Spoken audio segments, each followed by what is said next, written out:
예, 위원장님 가계부채 문제 말씀드리겠습니다. 예. 제 우려는 이런 겁니다.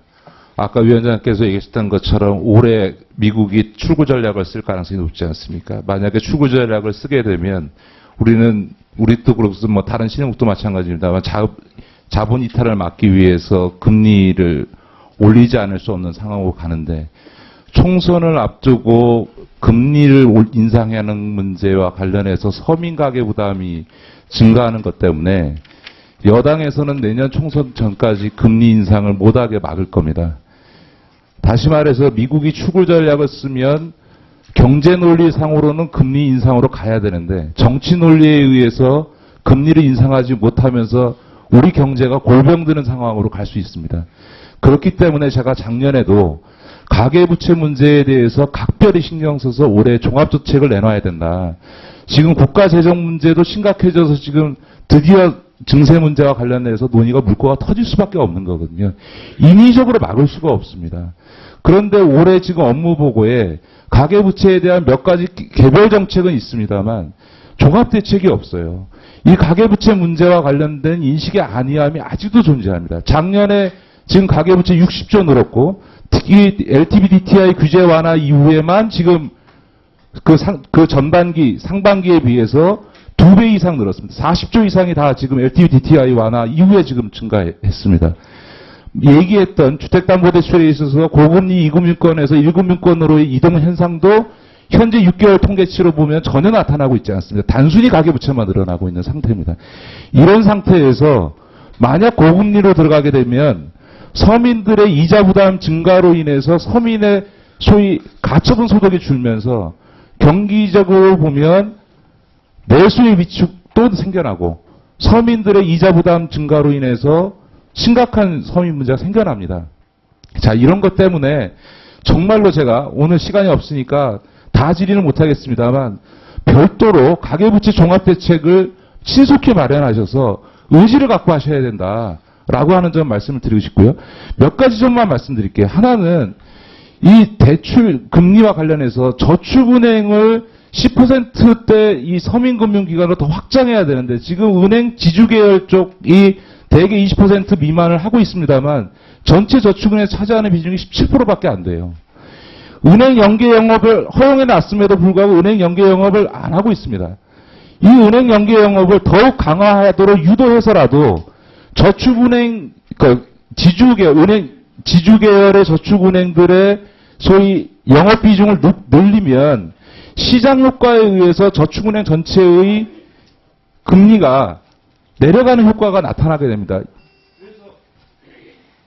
서민금융기관을 빨리 더 늘려서 고금리 상태에 있는 한계 상황에 있는 서민들의 대책을 세우셔야 되고요. 우리 존경하는 신학용 의원님 시작하셨던 것처럼 기업은행에서 잘하고 계십니다. 지금 일률적으로 1.5% 중도상환 수수료 되어 있는 걸 대출 상품별로 차등화해가지고 중도상환 수수료를 낮춰줘야 소위 그 금리 부분에 있어서 보고 대출 이동이 발생할 거 아니겠습니까?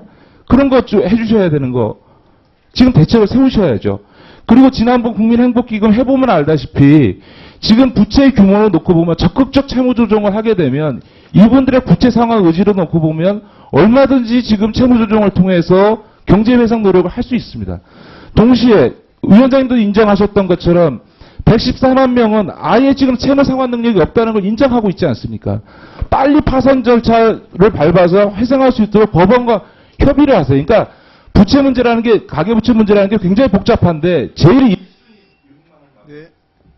1순위는 뭐냐면 이게 금리 기조가 고금리로 갔을 때 직격탄을 맞게 되어 있는 서민층에 있어서의 대책을 우선순위로 해서 그쪽에 있어서는 소위 아무리 정치 논리에 의해서도 내년 총선 이후에 저는 금리 정책이 지금 저금리 구조에서 조금이라도 금리를 인상하지 않는 방향을 갈 수가 없을 겁니다. 출구 전략을 미국이 쓰는 한은. 그러면 그것이 주는 충격이 가장 큰 계층부터 대책 확기점을 세워서 올해 안에 그걸 시행해 가야 충격을 완화할 수 있죠. 그래서 지금 올해 금융당국의 가장 큰 문제는 가계부채 문제에 대해서 얼마나 정책적 의지를 갖고 대책을 마련해서 시행하느냐의 문제라고 저는 생각합니다. 그런 점에서 각별히 좀 대책을 해서 4월 국회 때는 뭔가 좀 새로운 대책을, 강력한 대책을 좀 제출해 주셨으면 좋겠는데 한번 위원장님 말씀을 좀 잠깐 해주십시오. 예, 뭐 의원님 지적하신 대로 저도 가장 큰 고민이 또 가장 큰 그 많은 시간을 부여하는 것이 가계부채 부문이고 뭐 심하게 얘기하면 때로는 잠도 못 들 정도로 심각하게 생각을 하고 있습니다. 저희가 뭐 그냥 손 놓고 있는 거는 아니고요. 그 의원님 말씀하신 거하고 많이 이제 이 의견이 같은데. 일단 그 금리 변동 리스크를 줄이기 위해서는 지금 단기 변동금리로 돼 있는 거를 장기 고정금리로 빨리 바꿔줘야 되는 부분인데 이게 어떤 그 정부가 인센티브를 그 금융기관에 주지 않으면 그게 자발적으로 바뀌기가 어려운 부분입니다.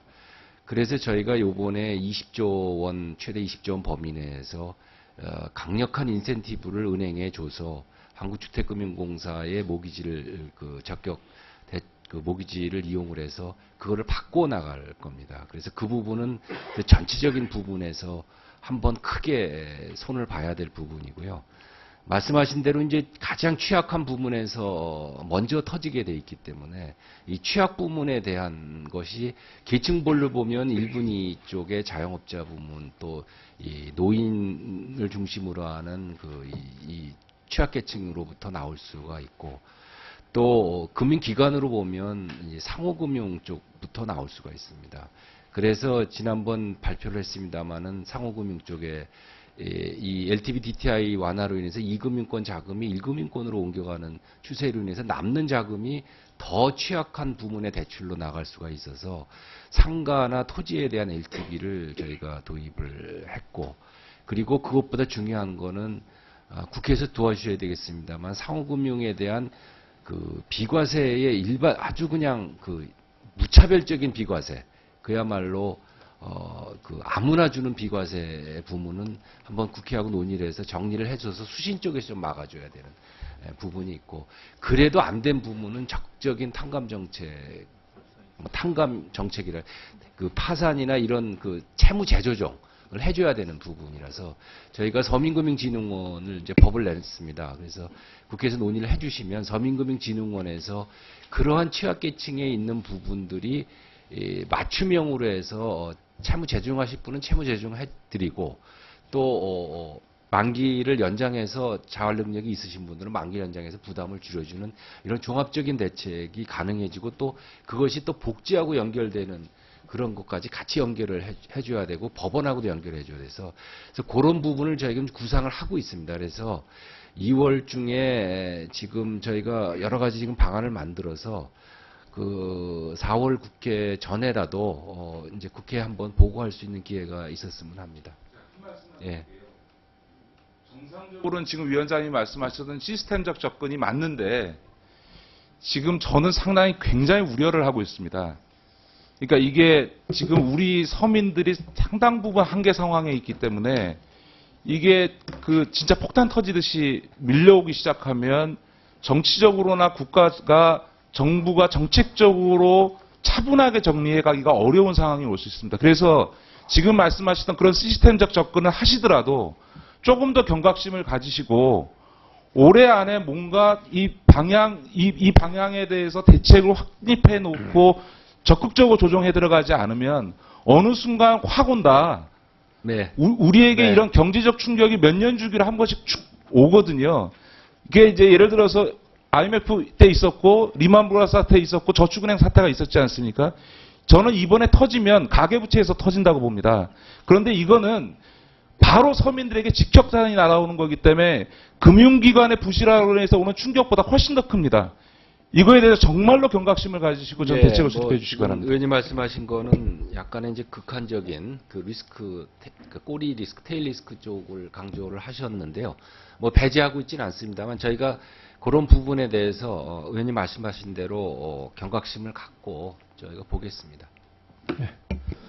수고하셨습니다. 다음 새정치민주연합의 김기준 의원님 질의해 주시기 바랍니다.